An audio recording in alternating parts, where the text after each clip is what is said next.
Olá, meu nome é Nice e sejam bem-vindos a mais um áudio aqui para o canal. E hoje nós teremos a segunda parte do capítulo 19 do livro Forças para Recomeçar. Mas antes de eu começar a narração, eu peço que você deixe seu apoio ao canal. É sempre muito importante e faz com que o YouTube indique o canal para mais pessoas, ok? Então vamos para a segunda parte do capítulo 19.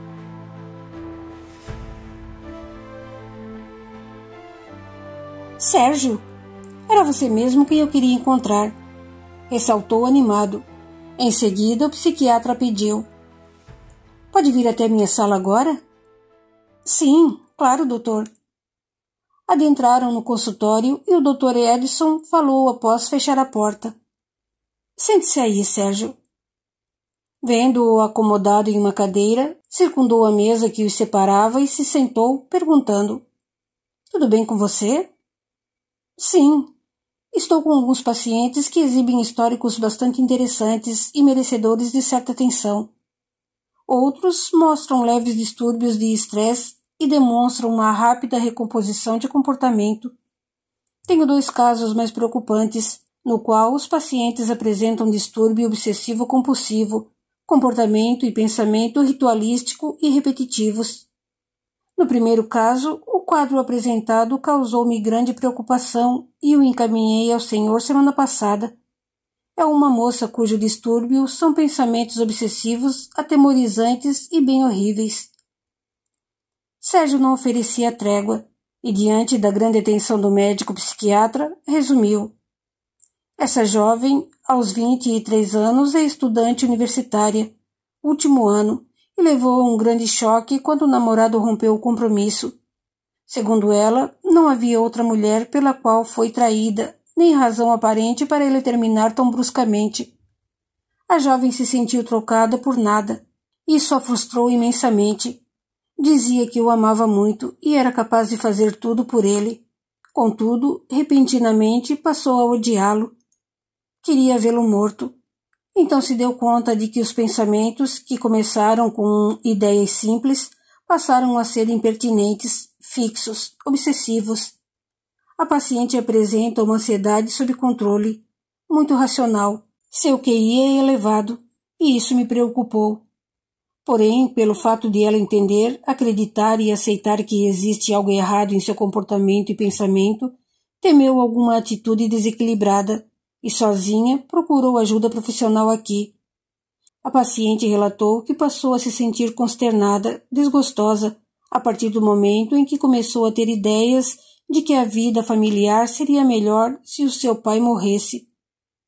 A jovem conta que, a todo instante, era prazeroso imaginar a sua vida, a sua casa, sem a presença do pai, pois ele poderia abandonar sua mãe a qualquer momento. Disse que essas representações mentais surgiam involuntariamente, e apesar de ela querer deixar de pensar, não conseguia. Você se lembra o motivo primordial que a fez procurar ajuda clínica? A paciente contou que, a princípio, não deu importância, mas quando quis que um de seus professores morresse porque sua nota foi 9,5, quando acreditou merecer 10, ficou preocupada. Não só queria que o professor morresse, mas desejava matá-lo e planejava como fazê-lo. Em suas representações mentais, sabia que seria presa e condenada por homicídio. Então achou ideal matar o professor, o pai e o namorado. Dessa forma, poderia alegar insanidade em sua defesa, já que os crimes pareciam bárbaros e inexplicáveis para serem cometidos por uma jovem de seu nível, de sua cultura, de sua aparência. Além disso, lembrou que as leis são fracas, pois com um bom advogado poderia ser absolvida ou encaminhada para tratamento por insanidade, ou pegaria a pena mínima. Então, como ela disse, logo após essas representações mentais, sentia como acordar de um pesadelo e acreditava que estava insana, pois se arrependia do que idealizava, pedia perdão a Deus pelas ideias absurdas, horríveis. Mas essas voltavam. Um detalhe interessante foi que a própria paciente percebeu que se entregava à limpeza de seu quarto, à lavagem de suas roupas, higiene corporal e lavava seguidamente as mãos. Comportamento típico de quem deseja lavar as ideias, as representações mentais ou atos já praticados. Você foi bem eficaz por identificar instantaneamente a seriedade desse tipo de distúrbio e encaminhá-la à psiquiatria, principalmente por ter em vista a rapidez do processo de desenvolvimento do quadro. Obrigado, mas eu só tive êxito pelo fato da paciente ser objetiva e sincera, desejando realmente se ajudar, equilibrar-se. Sérgio, você não acredita que em vez de distúrbio obsessivo-compulsivo, trata-se de um distúrbio esquizofrênico ou um distúrbio de personalidade antissocial? A pessoa, a princípio, parece atraente, inteligente, mas mente, rouba, mata e muito mais, sem qualquer sentimento de culpa, ou ainda estimula cinicamente arrependimento pelo feito. Não seria o caso? Não. Eu descartei a possibilidade de um distúrbio de personalidade antissocial logo de início. Conforme poderá confirmar em minhas anotações, analisei que a paciente apresenta afeto por familiares e amigos, tem vida social e relações sociais positivas, prudentes e não desrespeitosas, tem relacionamento familiar saudável com os irmãos, apesar das divergências consideradas normais. Os distúrbios esquizofrênicos apresentam condições e características mais severas através de pensamentos e comunicações desordenados, comportamento antissocial até bizarro. Os esquizofrênicos perdem a noção da realidade, são psicóticos, apresentam uma paranormalidade falsa, algo que só existe em seus pensamentos. Dizem ouvir vozes, alucinações táteis, olfativas ou visuais. Não falam com coerência, etc. Diante do silêncio e vendo o médico bem reflexivo, Sérgio perguntou: "O que diz sua supervisão desse caso? Falhei?" "Não, de forma alguma. Fez muito bem tê-la encaminhado para mim. Mas, lá no fundo, Sérgio, você tem algo mais para acrescentar. Acredita que um brusco término de namoro pode desencadear repentinamente uma forma muito diferente de depressão e ansiedade após um único acontecimento que provocou decepção, frustração ou medo? Acha que tudo isso teve início aí para essa jovem?" "Não", respondeu categórico. "Acredito que esse foi o motivo usado para despertar algo adormecido em sua psique, alma ou mente, como queira." "Usado por quem? E que algo adormecido é esse?" "Até hoje, a energia elétrica existe sem que o homem possa vê-la, pegá-la para manipular. A eletricidade existe, mas não há grande e considerável entendimento sobre ela. Conduzida através de fios, podemos levar um choque, mas não a enxergamos, senão por um breve clarão quando há o contato com os dois polos. Muitas crianças e até adultos já morreram eletrocutados ou chegaram a alguns metros de uma torre de alta tensão sem tocá-la. De acordo com a umidade relativa do ar, o campo magnético aumenta sua distância da torre e amplia a propagação da energia, da voltagem e, consequentemente, o perigo, pois a eletricidade está ali, mas não pode ser vista." Antes que o Dr. Edson o cobrasse por uma resposta às perguntas feitas, Sérgio sorriu explicando: "Não quero lhe dar aula de ciência, mas já temos muitas provas de que o corpo humano possui energia e que o pensamento é uma energia.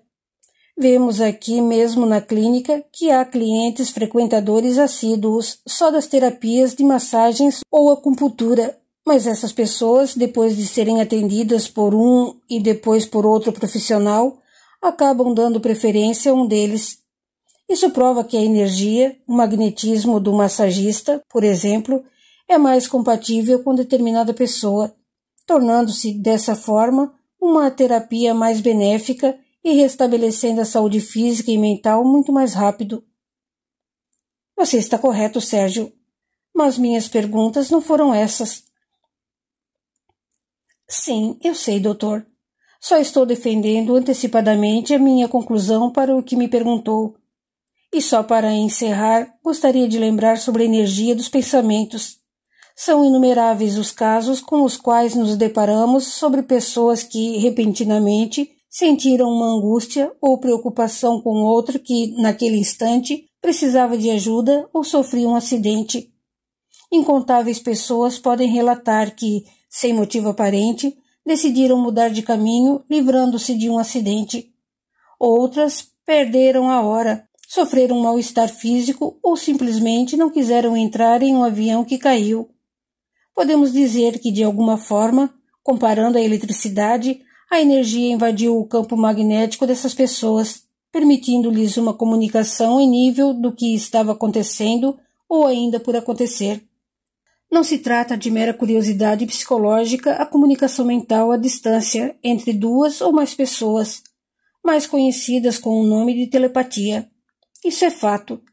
Mas quando uma pessoa escapa de uma tragédia por se desviar do caminho habitual, sem explicação, desiste de uma viagem, perde a hora ou até sofre mal-estar físico que a deixa prostrada, qual explicação você pode me dar? Que é uma comunicação em nível de pensamento. Sérgio, nesses exemplos tem uma única pessoa que se livrou de uma tragédia. Com quem houve essa comunicação em nível de pensamento? Com um espírito, afirmou com seriedade, continuando. A alma sobrevive após a morte do corpo físico, e sem a matéria, o pensamento é um meio de comunicação do espírito, pois o pensamento é um atributo da alma. Vivo ou morto, sua alma estará onde estiver seu pensamento. Doutor, uma mente se liga a outra através do pensamento e por compatibilidade de afeição ou vingança. Nos dois casos, eu acredito que ao despertar do que elas têm em comum. Então o espírito aproveitou-se daqueles motivos para despertar o algo, o sentimento que aquela paciente tinha e desconhecia. O médico permaneceu tranquilo por alguns minutos, bem silenciosos. Depois questionou. Todas essas explicações e comparações foram para me responder que a paciente em questão sofre de um distúrbio que pode ser associado ao assédio espiritual recebido de um espírito que se aproveitou de um momento de extrema decepção, que foi o rompimento de uma ligação amorosa. Ela mesma admite que sofreu e se abateu por sentimentos de desesperança. No entanto, sutilmente, passou a ter pensamentos hostis e macabros, desejando a morte do ex-namorado, depois do pai, do professor. Acredito que a troca de energia mental com ideias atemorizantes, as quais normalmente ela não tinha, levou-a a um distúrbio por não conseguir se livrar de tais pensamentos, os quais se tornaram obsessivos. Por sorte, essa moça não teve qualquer temor ou preconceito em procurar ajuda clínica, ao perceber que alguma coisa não estava normal em seu equilíbrio mental.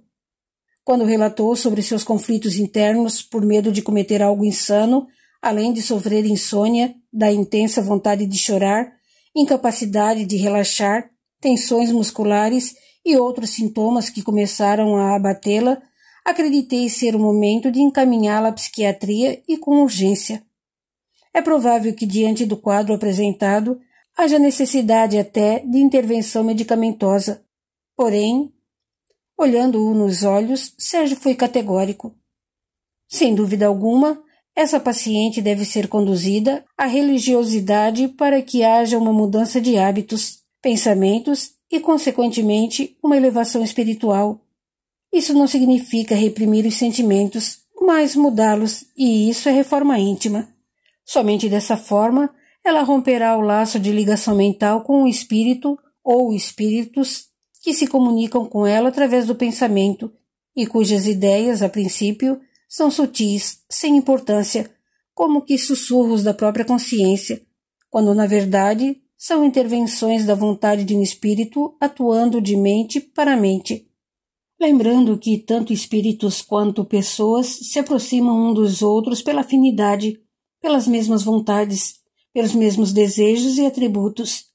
A pessoa com elevação moral e espiritual irá repelir a inspiração negativa, a transmissão de pensamento para pensamento de um encarnado ou desencarnado que lhe perturba a organização das ideias que podem levá-la a um desequilíbrio, transtorno ou distúrbio dos mais graves atos insanos, irresponsáveis. Breve trégua e Sérgio comparou. Imagine a fé, a esperança e o bom ânimo de uma pessoa com conhecimento e elevação espiritual. Com certeza, isso vai minimizar suas dores, seus danos físicos ou psicológicos e aumentar sua resignação e paciência.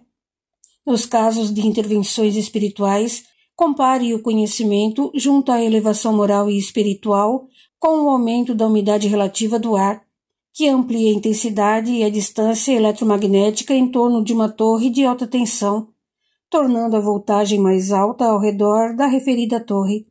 Os que se arriscam, pela aproximação, eletrocutam-se sem conseguir tocá-la, podendo morrer. Assim é a aquisição de conhecimento, elevação moral e espiritual que repelem e simbolicamente eletrocutam os que desejam se apoderar de sua mente sã. Total silêncio até o médico tamborilar os dedos sobre a mesa que os separava e, em seguida, apossar-se de uma caneta fazendo algumas anotações. Apesar de todo o esforço por sua curiosidade, Sérgio não conseguia ler nada, mesmo esticando o olhar. Por fim, o Dr. Edson perguntou: "Tem algo mais que deseja acrescentar?" "Ah, sim. Em meu relatório destaquei essa observação, mas gostaria de reforçá-la. Essa paciente entrou em meu consultório e, após nos cumprimentarmos e se sentar, me fez 2 perguntas interessantes e importantes. Quis saber se, apesar de formado e já exercendo atividade, eu submetia os meus pareceres clínicos para avaliação de um outro doutor mais experiente, ou seja, se eu me dispunha a uma supervisão. Afirmei e até expliquei que, no meu caso, essa supervisão era realizada por um médico psiquiatra, e a jovem comentou que não queria se colocar à disposição de um profissional que se julgasse autossuficiente, com sentimento de grandiosidade, pois, na opinião dela, a conclusão clínica seria duvidosa. E, em seguida, me perguntou se o meu método era o da psicologia junguiana. "E o que você respondeu?" perguntou o psiquiatra. Tentei ser breve, afinal, não era minha intenção dar aula. Falei que, em certos casos, as teses freudianas explicam as influências e experiências em determinados comportamentos. Entretanto, sem dúvida alguma, Jung ampliou a visão da psicologia e da psiquiatria ao comprovar que nem todos os transtornos, distúrbios e outros eram exclusivamente de caráter sexual da libido, como Freud afirmava. Com seu método de psicologia analítica, Jung designou tipos humanos e outros conceitos que explicam um conjunto de representações psíquicas sem qualquer controle efetivo do eu.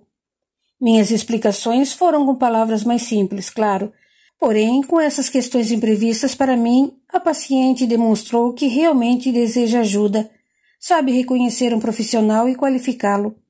Além disso, aparentou uma inclinação espiritualista e mais tranquilidade quando em conversa. O que quer dizer com inclinação espiritualista? Que a paciente se mostrou resistente a um possível envenenamento mental, ou melhor, não admite se deixar dominar pela sintonia enfermiça de agentes psicológicos, que provavelmente possam ser oriundos da energia mental dos desejos de desencarnados ou até encarnados. Veja, Dr. Edson, a comunicação mental à distância é comprovada como falamos. Estudamos muitos casos inexplicáveis de pessoas desaparecidas que já estavam mortas e guiaram algum familiar ou desconhecido ou até um policial a encontrar seus corpos nos locais mais improváveis. Isso é comunicação em nível de pensamento. Não podemos negar essa possibilidade. O psicólogo disparou a falar, mas foi interrompido educadamente. Espere. Calma, Sérgio. Após segundos, o médico comentou. Carl Gustav Jung, o médico psiquiatra suíço que detonou o pai da psicanálise, Sigmund Freud, e muitas teorias sobre a libido, com a publicação do livro, cuja tradução original do idioma alemão é Símbolos e Transformações da Libido. Tentou terminar, mas foi interrompido. mas em sua publicação no idioma português recebeu o título de Símbolos da Transformação. Completou Sérgio sem trégua. Exatamente, empolgou-se o psiquiatra. Nessa obra, Jung leva adiante sua linha de pensamento bem seguro de que o desejo sexual, a energia psíquica que provém do instinto sexual, cujos relacionamentos particularmente importantes aparecem em consequência de traumas, influências, experiências sexuais ou desejos sexuais da libido na infância. Essa energia psíquica não determina a conduta da vida de um indivíduo. Não tem exclusivamente só o caráter libidinoso imposto por Freud. Jung determinou seu método de psicologia analítica, no qual alguns conceitos centrais foram o de tipos psicológicos, complexos, inconsciente coletivo, teoria dos complexos. Segundo de pausas, e o médico continuou. Nas características da formação dos tipos psicológicos, Jung mostra-nos como são diferentes as psiques das pessoas, ou seja, a alma, o espírito, a mente das pessoas são individuais. O vocábulo psique é de origem grega, cuja tradução é psique, e na mitologia grega, psique era a personificação, a representação da alma, do espírito, da mente, que corresponde a uma só coisa. Ele identificou e descreveu processos psicológicos que, ligados em várias combinações, determinam o caráter de um indivíduo, provando-nos que uma pessoa específica tem um comportamento exclusivo. Trabalho esse que demorou cerca de 20 anos no campo da psicologia prática, experiências e estudos. A tese de doutorado de Jung foi com base em investigações de comportamentos mediúnico, lembrou Sérgio. Sim, e frequentando sessões espíritas, o pai da psicologia analítica revolucionou o campo da psiquiatria e da psicologia, como você lembrou. Quebrou ao meio as teses freudianas de que os fenômenos do inconsciente se explicavam somente pelas influências e experiências na infância relacionada ao sexo ou desejos sexuais da libido. A conversa sobre psicologia analítica e junguiana prosseguiu até Sérgio argumentar. Pensei que não aceitaria minhas opiniões e... Minha tese de doutorado em filosofia da religião foi baseada e definida com estudos de casos de distúrbios e transtornos com prováveis intervenções espirituais, semelhantes ao dessa paciente. Sério? É verdade? Surpreendeu-se o psicólogo. Lógico. Por que eu mentiria? Riu o médico. Por acaso o senhor é espírita? Tornou Sérgio curioso. Sendo o espiritismo a filosofia mais ampla em explicações racionais e ecumênicas que já estudei e estudo, posso afirmar que a religião do psicanalista ou do psicoterapeuta, não importa se ele tiver a mente aberta aos esclarecimentos inegáveis da filosofia e ciência do espiritismo. Ele deve ser realista aos fatos históricos do mundo comprovados por estudos.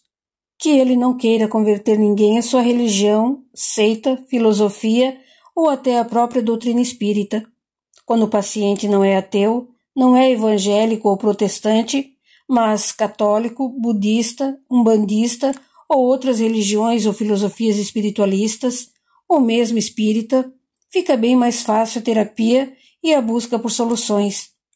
Ou seja, de acreditar que a alma vive após a morte do corpo físico, os pacientes de linhas religiosas protestantes, ou como se denominam evangélicos, têm a visão ou a compreensão muito limitada. São adversos, totalmente contrários ao mundo real dos espíritos, pois eles só acreditam em céu e inferno. Esses são os pacientes mais trabalhosos e os que merecem mais atenção e cuidados da nossa parte. Ele sorriu ao avisar. Respondendo à sua pergunta, sim, eu sou espírita. Um espírita imperfeito e em evolução, mas sou espírita. Riu.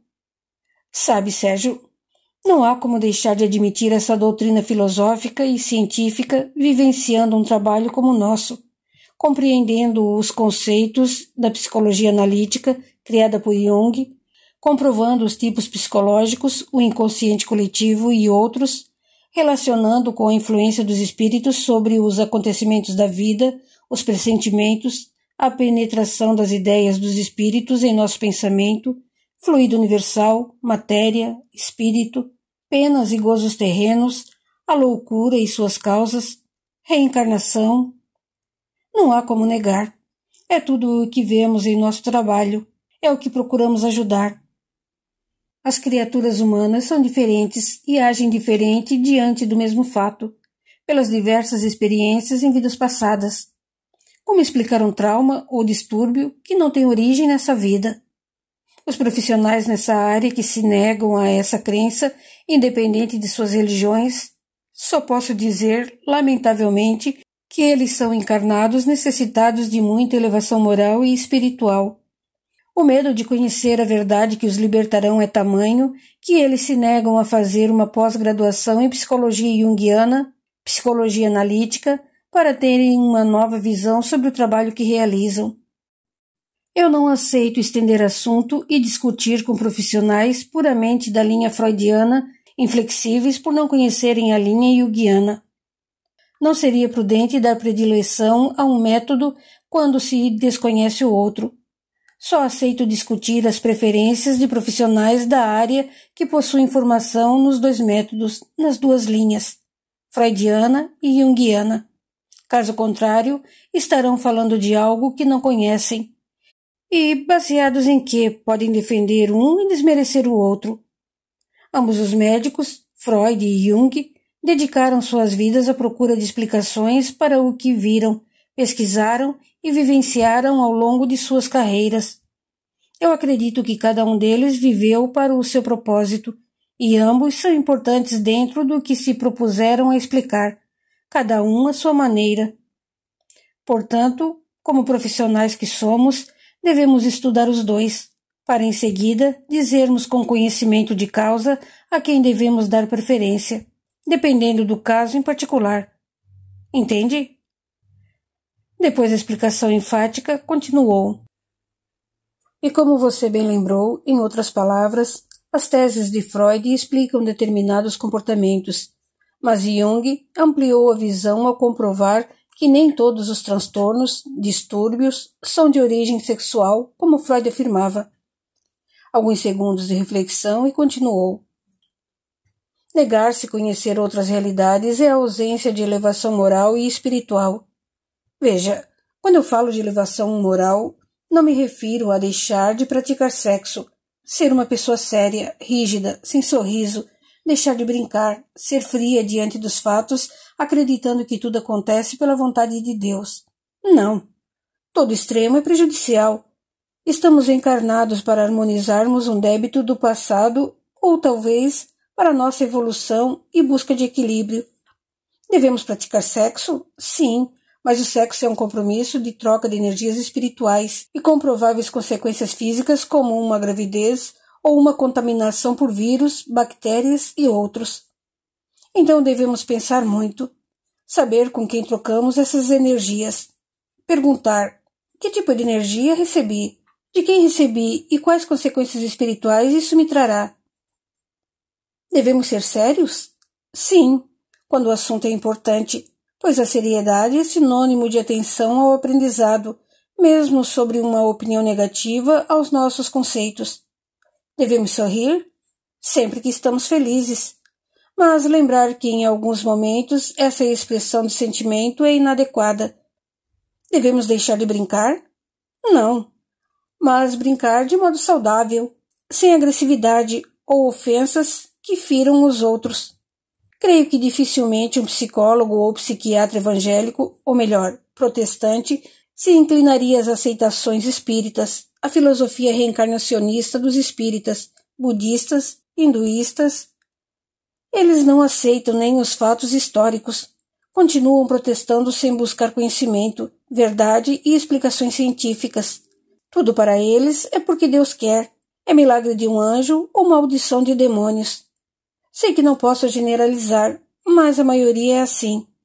Ao contrário dos católicos, por exemplo, pois esses são bem tolerantes, sabem ouvir, entender, refletir. A religiosidade pode intervir no profissional. Talvez Freud, por ser judeu, não se aprofundou em estudos de antes do nascimento, traumas ou transtornos de vidas anterior a essa. Nem aceitou a reencarnação. Os judeus acreditam na ressurreição, que é voltar a viver no mesmo corpo físico, o que a ciência prova ser impossível. Muitas teses e teorias freudianas são válidas e importantes, mas não completas e bem limitadas nos sentimentos, pensamentos e experiências a partir do nascimento. São teses presas ao instinto sexual, ao desejo de obter qualquer forma de prazer. Ele não está totalmente equivocado, ao contrário, mas Jung foi muito mais além e concordava com muitos princípios de Freud. Porém, Jung ampliou o papel do inconsciente, enfatizando que a libido, ou energia psíquica, representa todas as forças vitais e não somente as sexuais como Freud impôs. Tudo para Freud era de caráter sexual, e Jung derrubou essa teoria. Creio que ambos os mestres são importantes e se completam de acordo com cada caso. O profissional da área psíquica, que buscar conhecimento em todos os agrupamentos de seus estudos, abre um leque imenso de informações e aperfeiçoamento. A religiosidade do profissional pode, talvez, interferir. Nem sempre. O pai de Jung era pastor protestante, disse o Dr. Edson, sorrindo. Mesmo assim, Jung quis e buscou conhecimento de todos os seus porquês. Ele não aceitou a lei cega imposta pelo pai. Hoje em dia, o profissional de psicoterapia ou psicanálise que se fechar aos novos conhecimentos, ao espiritualismo reencarnacionista, à filosofia espírita, a budista, entre outras, será enganado ou uma fatal vítima da ausência de conhecimento. Conhecereis a verdade e a verdade vos libertará. Frase do Mestre Jesus, o maior psicólogo da humanidade. E ainda afirmou: a tua fé te curou. Instantes de reflexão e contou: outro dia, em uma aula para uma turma de pós-graduação, eu disse: psiquiatras, acordem! Tenham fé e se curem da cegueira materialista do mundo que vem. Existe muito mais além do corpo físico. Repentinamente, um aluno levantou a mão e falou: fiz todo o curso de medicina. Estagiei, especializei-me em cirurgia cardiovascular e, ao término, em neurocirurgia cerebral. Eu adorava os centros cirúrgicos e sabia que eu era ótimo no que fazia. Após algumas cirurgias, supervisionada pelo médico professor doutor que reconheceu e elogiou meu trabalho, eu estava satisfeito e feliz pela minha capacidade. Mas depois de pouco tempo, sofri um acidente de carro e fiquei cego. Pensei, por que eu? Jovem, bonito, capacitado, com um futuro promissor, fiquei revoltado a princípio, mas não deixei a depressão me derrotar e fiz uma nova especialização na área da psiquiatria, na qual não preciso usar os olhos. Esse sentido não me impressiona como no passado, pois acredito ter ganho um outro. Hoje vejo e sinto muito mais do que antes. Despertou em mim um outro sentido humano difícil de explicar. Parece que eu vejo e entendo a alma dos pacientes e não a aparência física. Ele me impressionou. Posso dizer que é o meu melhor aluno. Puxa! Exclamou Sérgio timidamente. Mas devo afirmar que fiquei incrivelmente satisfeito e até surpreso com sua análise nesse caso. Obrigado, mas, doutor, por que me deixou dar tantas explicações e exemplos? Eu estava a fim de defender minha opinião e pensei que o senhor iria protestar. Não bastava me interromper e dizer que agi corretamente? Que o senhor entendia porque é espírita? Eu sou psiquiatra, Sérgio. Riu com gosto.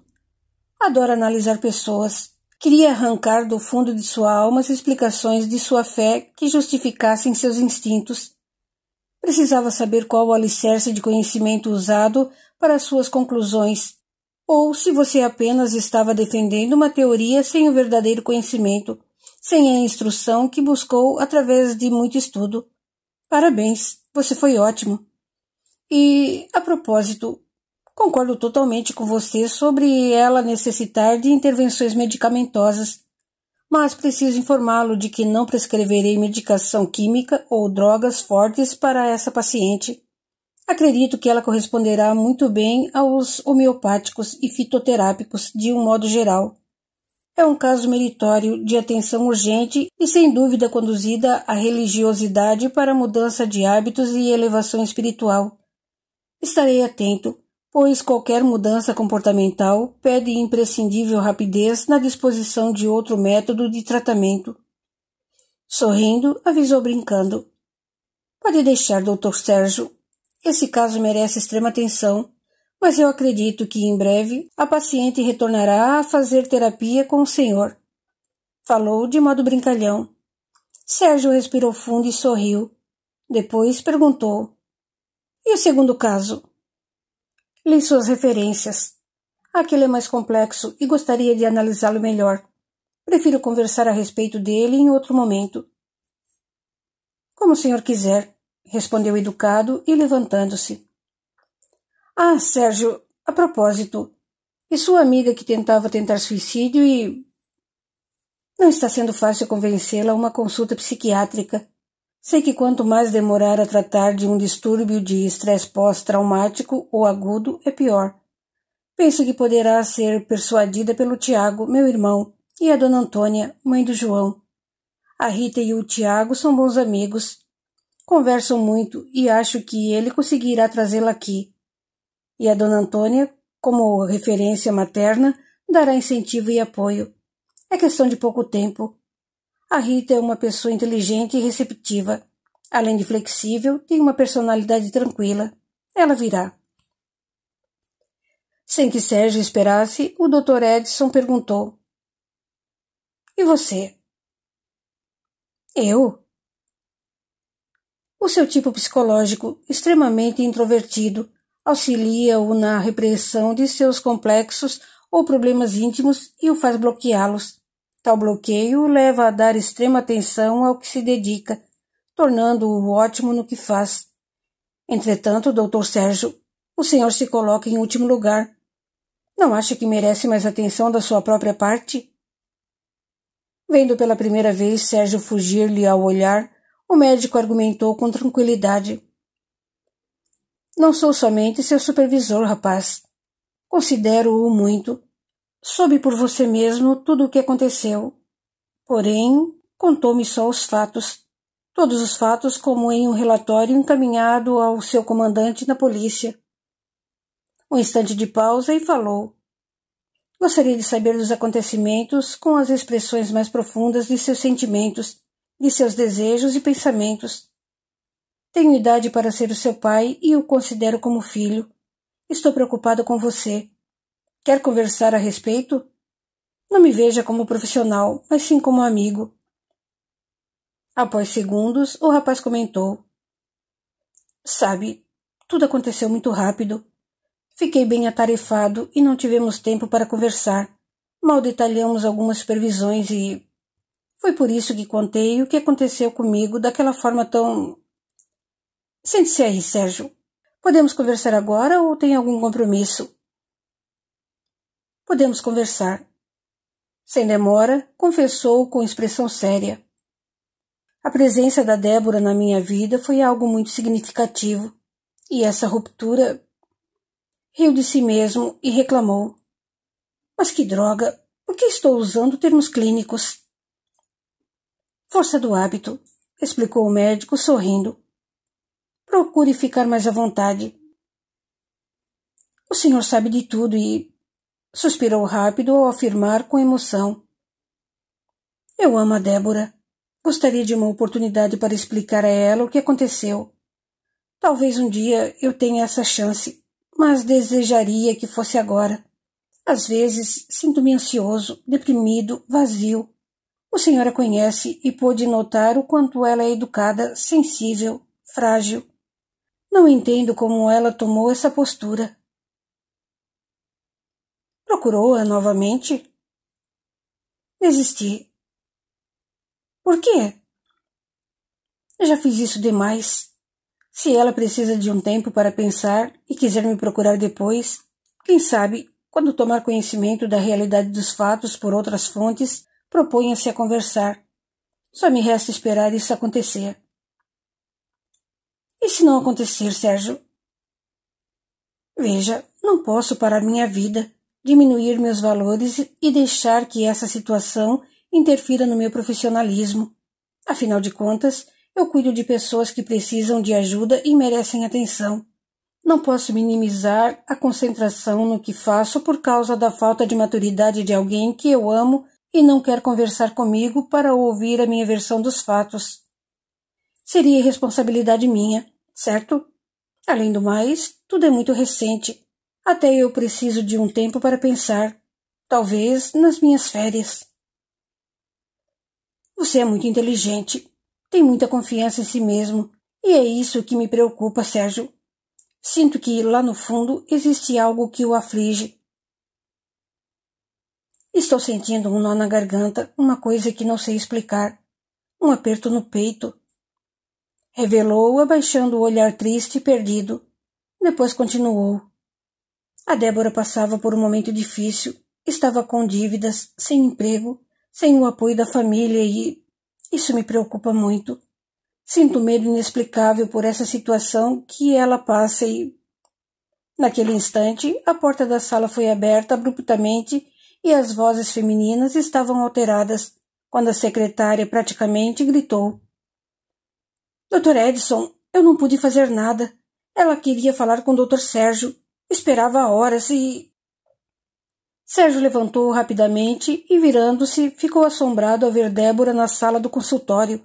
Mesmo assim, pediu educado e sem lembrar que estava na sala do médico. Por favor, pode deixá-la entrar. Assim que a secretária fechou a porta, sem se importar com o Dr. Edson, que ficou feito uma estátua em pé frente à mesa, Débora aproximou-se de Sérgio. Ao encará-lo, não conseguiu deter as lágrimas nem a respiração ofegante. Apesar disso, falou com voz trêmula. Precisava vê-lo. Precisava olhar em seus olhos para acreditar como alguém pôde ser tão cínico, tão cruel, vil e inescrupuloso. Pare, Débora, murmurou o rapaz com nítido nervosismo na voz grave. Procurando tranquilizá-la, pediu gentilmente. Vamos para minha sala e conversaremos como pessoas civilizadas, sem agressões verbais. Civilizado? Gritou ela. Você se acha civilizado? Normal? Se você não é um demente, é um safado. Acalme-se, Débora. Respeite a presença do Dr. Edson. Vamos para minha sala, pois quero saber do que você está falando. Propôs bem firme e ponderado. Se não bastasse eu vê-lo dormindo junto com a minha melhor amiga... Você não sabe o que aconteceu. Interrompeu-a num grito. Vendo a surpresa com sua atitude, ele contou. Não tenho o direito de me acusar. A Rita tentou se matar. Foi violentada pelo tio. Eu a levei para minha casa. Tentei encontrar você, deixando 1000 recados, mas não retornou nenhuma das minhas ligações. Onde você estava quando mais precisei? Então a Rita teve de dormir no meu quarto, o Tiago no outro, e eu fiquei na sala, sem sono, pensando no que te aconteceu. Quer confirmar isso? Verifique as horas de todas as minhas ligações para você. Acho que estava quase amanhecendo quando eu desisti de ligar, e a Rita teve um pesadelo. Entrou em desespero. Fui acalmá-la, sentei ao seu lado e conversamos. Se eu peguei no sono, foi porque não aguentei mais ficar acordado te esperando. Aquele foi um dia terrível para mim. Você é capaz de entender isso? Perguntou, encarando-a com olhar firme. Débora chorou ao dizer. Eu confiei em você, confiei demais. Pensei que fosse honesto e me pediria perdão. Imaginei que assumiria seu arrependimento por tudo o que me fez, que até se proporia um tratamento, mas não. Quer que eu acredite nessa história absurda? Por que absurda? Que provas tem contra mim? Como pode me acusar se não ouviu a versão da Rita, do Tiago, da dona Antônia, que está nos ajudando? Eu sei de tudo, Sérgio. Conversei com a Sueli e ela me contou que a agrediu a ponto de ela abortar o filho que esperava, um filho que era seu. Você a agrediu por ela descobrir o incesto entre você e a Lúcia. Você forçava sua irmã a se relacionar sexualmente com você. E na oportunidade daquele assalto, a Lúcia se matou por sua causa. Ficou louca, Débora? Gritou desesperado. Depois de tudo, é capaz de acreditar na Sueli. Jamais agredi a Sueli, mas vontade não me faltou. Nunca houve filho algum. Ela é louca. Como pode acreditar que eu e minha irmã... Ela o interrompeu com a voz mais segura, apesar do choro, quando lhe entregou as fotos nas mãos, enquanto perguntava baixo e pausadamente. Como não acreditar na Sueli? Veja, as fotos falam por si só. Sérgio tinha as mãos trêmulas ao olhar as fotografias. Impiedosamente, Débora ainda o torturou ao perguntar em tom brando. É impressão minha ou esse aqui é você, deitado de costas, e a Lúcia, sua irmã, completamente nua, deitada sobre você? É o seu quarto, não é? É a sua cama? Vendo-o petrificado, pálido e mudo, ela questionou. Ainda quer que eu acredite em você, Sérgio? O que tem a me dizer agora? A versão da Sueli sobre isso é mentira. Isso tem uma explicação. Tentou se defender, mas sentia os pensamentos confusos. A perplexidade não o deixava concatenar as ideias e um torpor o dominava. Não quero ouvir mais nada, disse, olhando-o firme. Pode ficar com as fotos. Eu e a Sueli temos outras. Virando-se para o médico, Débora ainda falou em tom brando, sem forças e decepcionada. Cuide bem dele, Dr. Edson. O Sérgio precisa de ajuda. Lágrimas correram pela face e ela ainda acrescentou. Eu o adoro, mas não posso ficar ao lado de uma pessoa assim. Não entendo por que ele me enganou tanto. Confiei nele. Chorou. Desculpe-me por invadir seu consultório, mas esperei por mais de 1h30 lá fora. Virando-se, a moça saiu sem olhar para trás, fechando vagarosamente a porta. Sérgio estava em choque, pálido, feito cera, petrificado. Correndo ao seu lado, o médico o segurou pelo braço ao perguntar. — Você está bem? O rosto branco e gelado voltou-se para o Dr. Edson e tentou balbuciar, mas não conseguiu dizer nada. Seu corpo caía lentamente como se fosse tragado, afundando em uma sombra que escurecia sua visão. Continua no capítulo 20. Até lá!